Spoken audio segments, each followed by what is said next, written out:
छत्तीसगढ़ में युक्ति युक्तकरण नीति 2024 ने शिक्षकों के बीच भारी असंतोष और अविश्वास का माहौल पैदा कर दिया है। शिक्षक जो कभी शिक्षा की रीढ़ माने जाते थे, अब खुद अपने अधिकारों और न्याय के लिए सड़कों पर उतरने को मजबूर हैं। कहीं वरिष्ठ शिक्षकों को नियमों को ताक पे रखकर अतिशेष घोषित किया जा रहा है, तो कहीं नवनियुक्त परिवीक्षा शिक्षकों को खास रियायतें दी जा रही हैं। यह सारा खेल छात्र शिक्षक अनुपात सुधारने के नाम पर हो रहा है, लेकिन जमीनी हकीकत यह है कि प्रक्रिया घोटालों और प्रशासनिक लापरवाही का अड्डा बनती जा रही है। बस्तर और सरगुजा जैसे संवेदनशील आदिवासी इलाकों में स्थानीय शिक्षकों को हटाकर बाहरी शिक्षकों को तैनात किया जा रहा है, जिससे लोगों का मानना है कि जिससे उनके लौट जाने के बाद स्कूल की हालत फिर से वैसे ही शिक्षा विहीन हो जाएगी।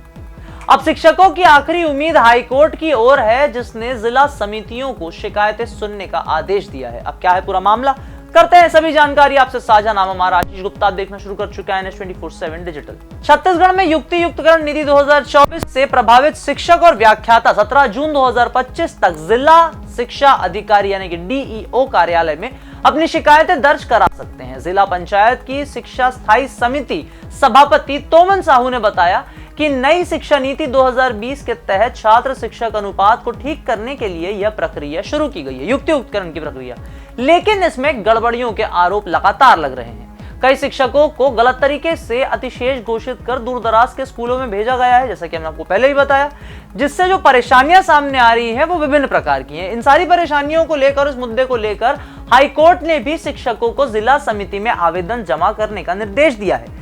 शिक्षक प्रतिदिन हाईकोर्ट और अन्य कार्यालयों के चक्कर काट रहे हैं, जिससे शिक्षा विभाग की छवि खराब हो रही है। युक्ति युक्तकरण में पारदर्शिता की कमी के कारण शिक्षक संगठन आंदोलनरत हैं। उनका कहना है कि 2008 के सेटअप को नजरअंदाज कर वरिष्ठ शिक्षकों को अतिशेष घोषित किया जा रहा है, जबकि नवनियुक्त पर्यवेक्षी शिक्षकों को छूट दी गई है।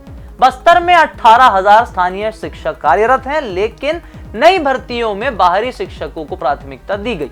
शिक्षक साझा मंच ने आरोप लगाया कि परिवीक्षा समाप्त होने पर ये शिक्षक अपने गृह जिलों में चले जाएंगे, जिससे आदिवासी क्षेत्रों में स्कूल फिर से शिक्षा विहीन हो जाएंगे। कोरबा, बालोद और सरगुजा में शिक्षकों ने कलेक्ट्रेट में प्रदर्शन 2025 में 5500 एकल शिक्षकीय स्कूलों की समस्या को हल करने का दावा किया गया, लेकिन 16 जिलों में 4456 शिक्षकों की काउंसलिंग के बावजूद समस्याएं बनी हुई हैं। हाईकोर्ट ने जिला समिति को 3 दिन में शिकायतें सुनने का आदेश दिया है। हाईकोर्ट के निर्देश के बाद जिला समिति, जिसमें कलेक्टर, अध्यक्ष और जिला शिक्षा अधिकारी सचिव हैं, शिक्षकों की शिकायतें सुनेगी। तोमन साहू ने कहा कि 17 जून तक आवेदन जमा करने के बाद समिति 16 जून तक फैसला लेगी।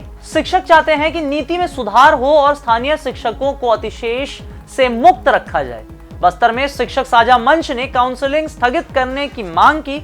शिक्षक संगठनों ने चेतावनी दी है कि अगर मांगे नहीं मानी गई तो आंदोलन तेज होगा। 2023 में सुकमा और 2024 में बलौदा बाजार में हुए विरोध प्रदर्शनों से साफ है कि शिक्षक पीछे नहीं हटने वाले हैं। सरकार को चाहिए कि वे पारदर्शी नीति बनाए और आदिवासी क्षेत्रों में शिक्षा की स्थिति को सुधारे, ताकि बच्चों का भविष्य उज्जवल और सुरक्षित रहे।